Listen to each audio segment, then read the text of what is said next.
Hello, Assalamu alaikum audience. Today we are presenting here Backbone Presence lecture number 1, and we are going to present here the very first unit and unit number 1. And in this unit basically we are covering ব্যবসার নীতি এবং প্রয়োগ।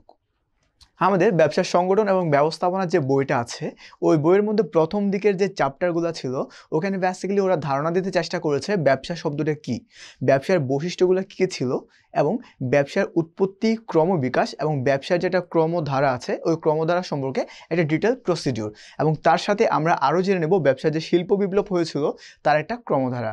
ওকে, শুরু করা যাক। প্রথমে আমরা চলে আসবো ব্যবসার নীতি ও প্রয়োগ। ফার্স্ট অফ অল আমাদের যেটা জানতে হবে বিজনেস শব্দটা কি, মানে ব্যবসা শব্দটা কোন ভাষা থেকে এসেছে, কিভাবে এসেছে এবং এর উৎপত্তিস্থল কোন ভাষা থেকে এসেছে। প্রথমে আমরা জেনে নেই ব্যবসায় শব্দটি ইংরেজি বিজনেস শব্দ থেকে উৎপত্তি লাভ করেছে। ফার্স্ট অফ অল ওরা বলতে যাচ্ছে ব্যবসা শব্দটি ইংরেজি বিজনেস, তার মানে ব্যবসা শব্দের ইংরেজি শব্দ হচ্ছে বিজনেস। এরপর যেটা বলা হচ্ছে বিজনেস শব্দের আবিধানিক অর্থ হচ্ছে বিইং বিজি, অর্থাৎ ব্যস্ত থাকা। একটু খেয়াল করি, এখানে বলা হচ্ছে বিজনেস শব্দের আবিধানিক অর্থ বিইং বিজি। একটা জিনিস খেয়াল রাখতে হবে, পরীক্ষার হলে বা তোমার যখন কোনো কম্পিটিটিভ কোনো এক্সাম থাকবে তখন শুধুমাত্র বিইং বিজি না থেকে এটার সাথে এক্সট্রা কিছু ফ্রেজ তোমার যোগ হতে পারে, যেমন বলতে পারে being busy with any work. তার মানে শুধুমাত্র বিইং বিজি দেওয়া থাকতে পারে এবং এটার সাথে দেওয়া থাকতে পারে being busy with any work. তার মানে কোনো বা যে কোনো ধরনের কাজে ব্যস্ত থাকাকে বলছে বিজনেস। এবার চলে আসি, বিজনেস মানে হচ্ছে মানুষের বস্তুগত এবং অবস্তুগত অভাব পূরণের লক্ষ্যে এবং মুনাফা অর্জনের উদ্দেশ্যে পণ্যদ্রব্য ও সেবা সামগ্রী উৎপাদন, বন্টন এবং এদের সহায়ক যাবতীয় বৈধ অর্থনৈতিক কাজকে ব্যবসা বলে। আমরা এতটুকুতে থামলাম। একটু রিক্যাপ করি কি কি বলেছি। প্রথমত বলেছি মানুষের বস্তুগত এবং অবস্তুগত অভাব পূরণের লক্ষ্যে। তার মানে ব্যবসা বেসিক্যালি দুই ধরনের অভাব আমাদের পূরণ করে থাকে। ফার্স্ট অফ অল বস্তুগত অভাব এবং সেকেন্ড যেটা বলেছে অবস্তুগত অভাব, এবং এটা বেসিক্যালি মুনাফা অর্জনের উদ্দেশ্য হয়ে থাকে। খেয়াল করি, প্রথমে বলেছি বস্তুগত এবং অবস্তুগত অভাব পূরণ করে, এরপরে আমরা বলেছি মুনাফা অর্জনের উদ্দেশ্যে। তার মানে ব্যবসা অবশ্যই মুনাফা অর্জনের উদ্দেশ্যে বৈধ কোনো অর্থনৈতিক কাজ যখন মানুষের বস্তুগত এবং অবস্তুগত কোনো অভাব পূরণের লক্ষ্যে করা হয় তখন তাকে বলা হচ্ছে ব্যবসা। আশা করি তোমরা ব্যবসা জিনিসটা কিভাবে এসেছে এবং ব্যবসা শব্দের উৎপত্তিগত সম্পর্কে একটা ধারণা পেয়েছো। এবার আমরা চলে যাব পরবর্তী টপিকসে। খেয়াল করি এক নজরে ব্যবসা সম্পর্কে ছোট কিছু এবং সবচেয়ে ইম্পর্টেন্ট কিছু ক্রুশাল ইনফরমেশন দেওয়ার চেষ্টা করেছে এখানে। ফার্স্ট অফ অল খেয়াল করো, ব্যবসা শব্দের অর্থ হচ্ছে কোনো কাজে ব্যস্ত থাকা, যেটা আমি একটু আগে বলেছি যে being busy with any sort of work, any kind of work, যে কোনো কাজে ব্যস্ত থাকাকে বলা হচ্ছে বিজনেস। এবার খেয়াল করি ব্যবসার উৎপত্তি বেসিক্যালি অভাববোধ থেকে।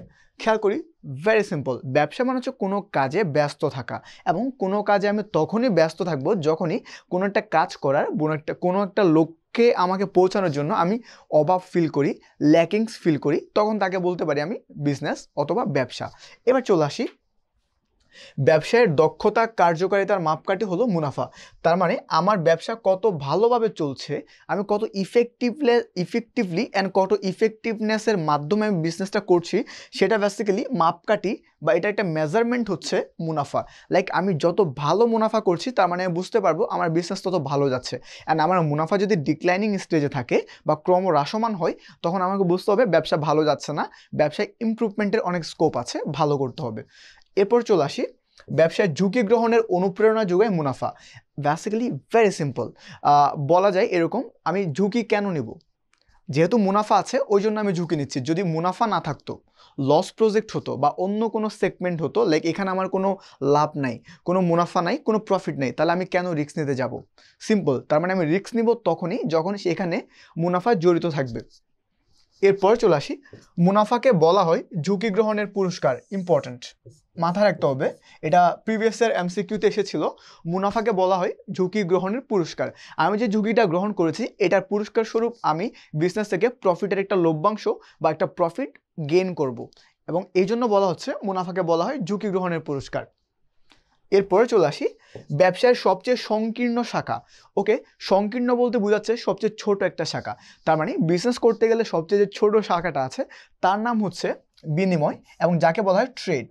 তার মানে বিনিময় বা ট্রেডের বাংলা আরেকটা সহজ শব্দ আছে যাকে বলা হয় ক্রয় বিক্রয়। তার মানে বিনিময়ের কার্যাবলী সম্পন্ন হয় ক্রয় বিক্রয়ের মাধ্যমে, এবং বিনিময় কার্যাবলীর মাধ্যমে প্রত্যেকটা পণ্যের এবং ব্যবসায়ের সত্যগত বা মালিকানাগত উপযোগ সৃষ্টি হয়। আমরা একটু পরে দেখব উপযোগ জিনিসটা কি। এরপর আমরা চলে আসি ব্যবসায়ের দীর্ঘমেয়াদী লক্ষ্য বা উদ্দেশ্য হচ্ছে সম্পদ সর্বাধিকরণ। এখন পরীক্ষার অপশনে সম্পদ সর্বাধিকরণ নাও থাকতে পারে এটার ইংলিশ টার্মটা আমি একটু লিখে দিচ্ছি, থাকতে পারে ওয়েলথ ম্যাক্সিমাইজেশন।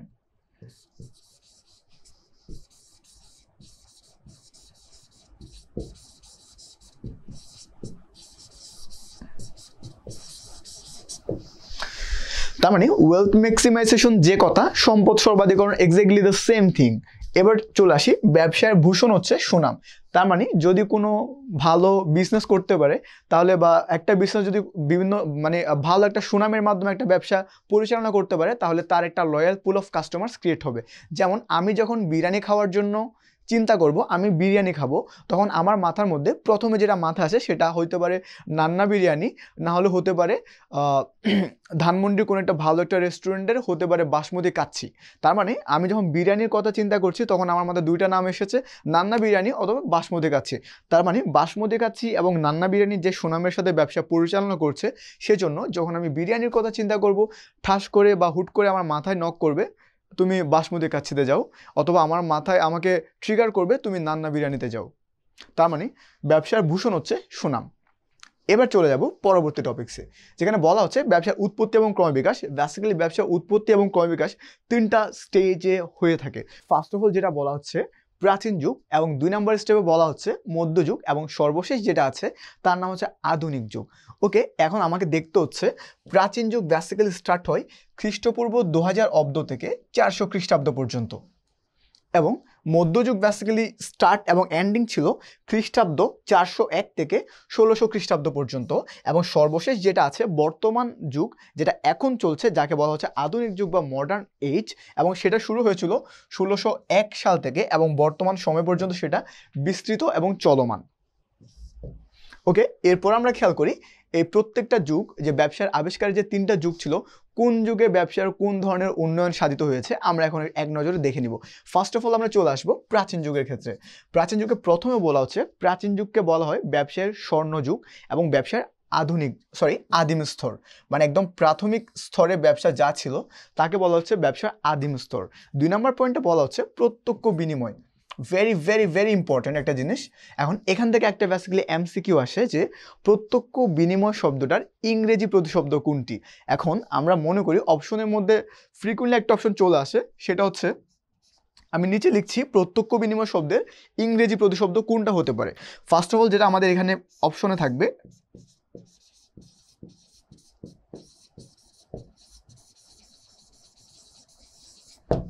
Direct exchange. আমরা জানি ডিরেক্ট শব্দটার বাংলা প্রতিশব্দ হচ্ছে প্রত্যক্ষ, এক্সচেঞ্জ বা ট্রানজ্যাকশন এটার বাংলা প্রতিশব্দ হচ্ছে বিনিময় বা ট্রান্সফার করা, বিনিময় করা, এক্সচেঞ্জ করা। তার মানে ডিরেক্ট এক্সচেঞ্জ। আমরা যখন পরীক্ষার অপশনে দেখি যে প্রত্যক্ষ বিনিময়ের বাংলা প্রতিশব্দ কোনটি, আমরা হুট করে ফ্রিকুয়েন্টলি আমরা অ্যান্সার করে থাকি ডিরেক্ট এক্সচেঞ্জ, কিন্তু ব্যাপার হচ্ছে অ্যান্সার ডিরেক্ট এক্সচেঞ্জ হবে না, এটার অ্যাকচুয়াল অ্যান্সার হবে বার্টার সিস্টেম,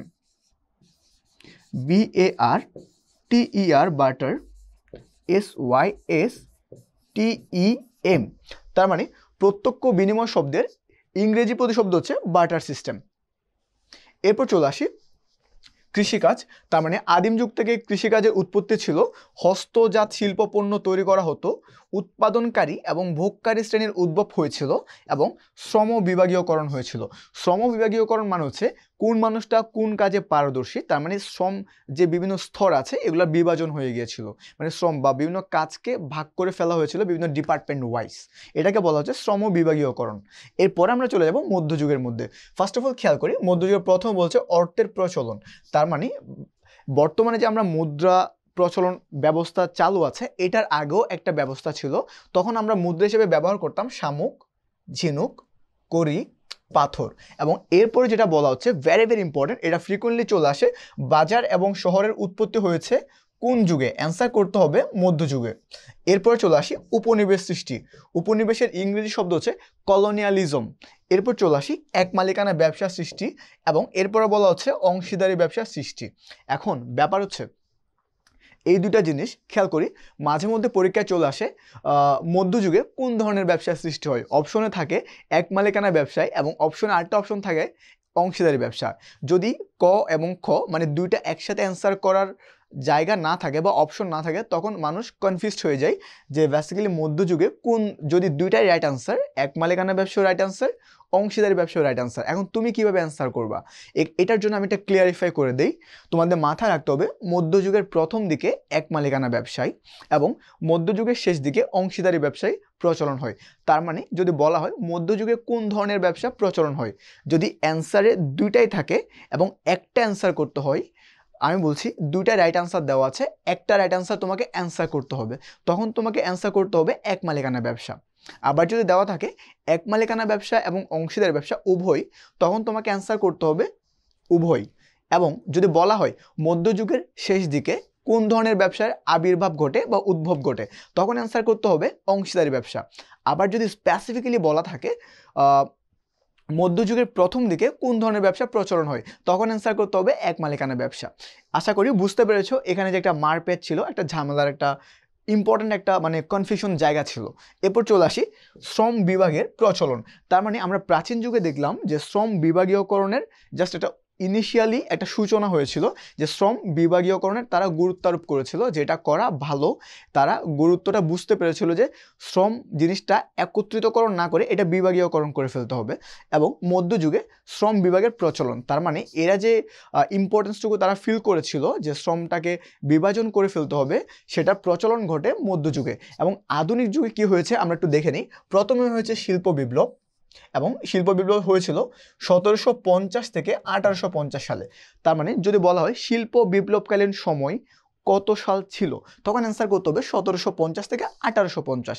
এরপরে চলে আসি প্রযুক্তির উন্নয়ন এবং আধুনিকায়ন হয়েছে। সব থেকে ভেরি ভেরি ভেরি ইম্পর্টেন্ট একটা জিনিস, সেটা ফ্রিকুয়েন্টলি চলে আসে, এবং সেটা হচ্ছে উৎপাদক নিয়ন্ত্রিত বাজার থেকে ভোক্তা নিয়ন্ত্রিত বাজারে রূপান্তর। তার মানে এটা একটি স্টার মার্কস দিয়েছি আমি, 3টে স্টার মার্কস, কারণ এটা প্রিভিয়াস ইয়ার কোশ্চেন। এবং এখানে ফ্রিকোয়েন্টলি বলা হয়ে থাকে উৎপাদক নিয়ন্ত্রিত বাজার থেকে ভোক্তা নিয়ন্ত্রিত বাজারে রূপান্তর। এটার মানে হচ্ছে আগে যে মার্কেট সিস্টেমটা ছিল, সেটা হচ্ছে আমরা যারা প্রডিউসার আছি বা যারা আমরা উৎপাদক আছি, আমরা যত বেশি উৎপাদন করতে পারবো, আমাদের উৎপাদিত পণ্য বা প্রোডাক্ট যত বেশি মার্কেটে অ্যাভেলেবল থাকবে, আমাদের পণ্য সম্পর্কে মানুষ তত বেশি জানবে, তত চিনবে, এবং তত বেশি পরিমাণ আমাদের প্রোডাক্টের সেলস হবে। কিন্তু এখন বলা হচ্ছে আমি শুধু পণ্য বানালে হবে না, আমি যে পণ্যটা বানাচ্ছি এটা কাস্টমারের পছন্দ হতে হবে। কাস্টমার যেভাবে চায় আমাকে এক্স্যাক্টলি সেম ওয়েতে আমাকে পণ্যটা বানাতে হবে। তার মানে উৎপাদক নিজের মনের মতো পণ্য না বানিয়ে কাস্টমার এক্স্যাক্টলি কীভাবে পণ্যটা পেতে চাই, কাস্টমারের মনের মতো করে পণ্যটা বানিয়ে দিতে হবে, যেটাকে বলা হচ্ছে উৎপাদক নিয়ন্ত্রিত বাজার থেকে ভোক্তা নিয়ন্ত্রিত বাজারে রূপান্তর। তার মানে সবসময় কাস্টমার সেন্ট্রিক বাজার বা মার্কেট সিস্টেম এখন প্রচলিত আছে। এই জন্য বলা হয় customer is the king and queen. তার মানে customer is your first priority as or for your seller. এবার চলে আসি এখানে বেসিক্যালি আধুনিক যুগে যে ধরনের ব্যবসা প্রচলন হয়েছিল, ফার্স্ট অফ অল দেখা যাচ্ছে কোম্পানি বিজনেস, এরপর বলা হচ্ছে রাষ্ট্রীয় ব্যবসা, সমবায় সমিতি, ব্যবসায় জোট, যৌথ উদ্যোগে ব্যবসা। আমরা একটু পরে প্রত্যেকটা সেগমেন্ট নিয়ে আমরা ডিটেলস আলোচনা করব। এই পর্যন্ত আমরা দেখলাম যে আমাদের যে ব্যবসায় যে একটা যুগ ছিল বা বিভিন্ন বিবর্তনের ইতিহাস ছিল, ইতিহাস সম্পর্কে সংক্ষিপ্ত একটা আলোচনা। এরপর আমরা খেয়াল করব 4 ধরনের বেসিক্যালি শিল্প বিপ্লব হয়েছিল। প্রথমটা ছিল 1784 সালে, এবং এটা ছিল বাষ্পীয় ইঞ্জিনের আবিষ্কার। এরপরে যেটা হয়েছে সেটা হচ্ছে 1870 সালে বিদ্যুতের আবিষ্কার, the evolution or the invention of electricity. এরপর খেয়াল করি 1969 সালে ইন্টারনেটের আবিষ্কার। এবং বর্তমান সময়ে বা কারেন্ট যে ইরাতে আমরা বসবাস করছি, যাকে বলা হচ্ছে ডিজিটাল বিপ্লব, এবং এটাকে বলা হচ্ছে বর্তমান সময়। কারেন্ট আমরা যে বয়সের মধ্যে বা যে ইরার মধ্যে বা যে যুগের মধ্যে আমরা কারেন্টলি স্টে করছি, এরপর খেয়াল করি ব্যবসা এবং অর্থনীতির মধ্যে যে একটা রিলেশনশিপ আছে, এটা কিভাবে রিলেশনশিপটা বা কিভাবে রিলেটেড, এরা দুইটা পার্টি, বিজনেস একটা পার্টি, ইকোনমিক্স আর একটা ডিফারেন্ট পার্টি, এই দুইটা পার্টির মধ্যে বেসিক্যালি রিলেশনশিপটা কোন জায়গায়। ফার্স্ট অফ অল খেয়াল করি অর্থনীতির আলোচনার বিষয়, তার মানে আমি যখন ইকোনমিক্স নিয়ে স্টাডি করব এখানে বেসিক্যালি তিনটা জিনিস নিয়ে ওরা আলোচনা করে। ফার্স্ট অফ অল খেয়াল করে উৎপাদন, আমাকে উৎপাদন করতে হবে, নাহলে আমার প্রোডাক্ট মানুষ চিনবে না, বাজারের মধ্যে অ্যাভেলেবল থাকবে না, এটা ফার্স্ট ক্রাইটেরিয়া। পরেরটা হচ্ছে বন্টন, শুধু উৎপাদন করলে হবে না, এটা প্রত্যেকটা মানুষের কাছে বা দেশের আনাচে কানাচে এটা বন্টন হতে হবে প্রপারলি। এরপরে বলা হচ্ছে ভোগ, কনজাম্পশন, আমি কি পরিমাণ উৎপাদন করছি, কি পরিমাণ মানুষ ভোগ করছে, বাজারে কি স্টিল আমার পণ্যের চাহিদা আছে কিনা, নাকি আমি অতিমাত্রা আমার সাপ্লাই বেশি ডিমান্ডের চেয়ে, এই ধরনের অ্যানালাইসিস করে বেসিক্যালি ইকোনমিক্স বা অর্থনীতির সাহায্যে। এবং এর ইকোনমিক্স আলোচনা করার ক্ষেত্রে ব্যবসায়ের ক্ষেত্রে বেসিক্যালি আলোচনার বিষয়গুলো হচ্ছে উৎপাদন এবং বন্টন, আমি কি পরিমাণ উৎপাদন করছি এবং কি পরিমাণ বন্টন করছি, এবং এটার সাথে একটা এক্সট্রা টার্ম যোগ করেছে ইকোনমিক্স বা অর্থনীতি, সেটা হচ্ছে ভোগ, আমি যা উৎপাদন করছি এবং বন্টন করছি সেটার ভোগের পরিমাণ কীরকম হচ্ছে, সেটার স্টিল বাজারের চাহিদা আছে কিনা, এবং এটার সাপ্লাইটা কীরকম আছে। তার মানে আশা করি বুঝতে পেরেছো ব্যবসা এবং অর্থনীতির মধ্যে একটা সম্পর্ক রয়েছে। এরপরে আমাদের যে জিনিসটা দেখা যাচ্ছে সর্বশেষ জিনিস এই ইউনিট নাম্বার 1-এর মধ্যে, সেখানে বলা হচ্ছে ব্যবসার নিয়োজিত কিছু সম্পদ আছে। ফার্স্ট অফ অল বলা হচ্ছে প্রাকৃতিক সম্পদ, আর্থিক সম্পদ, মানব সম্পদ, তথ্য সম্পদ, এবং আমরা এই 4টা সম্পদ নিয়ে ডিটেলস পড়বো আমাদের পরবর্তী ইউনিটে। এবং এখানে আমাদের যেটা সবচেয়ে ইম্পর্টেন্ট দুটা লাইন নিচে ইয়েলো কালার পেন দিয়ে হাইলাইট করা আছে। প্রথমটা খেয়াল করি, ব্যবসার সবচেয়ে গুরুত্বপূর্ণ সম্পদ হচ্ছে মানব সম্পদ, যেটাকে বলা হয় হিউম্যান রিসোর্স। এবং এরপরে বলা হচ্ছে ব্যবসার প্রাণ অথবা জীবনী শক্তি হচ্ছে অর্থ বা মূলধন, তার মানে টাকা পয়সা বা ক্যাপিটাল যদি সাফিসিয়েন্ট লেভেলে না হয় প্রপারলি বিজনেস রান করা যায় না। ধন্যবাদ ইউনিট 1-এ আমাদের সাথে থাকার জন্য। আসসালামু আলাইকুম।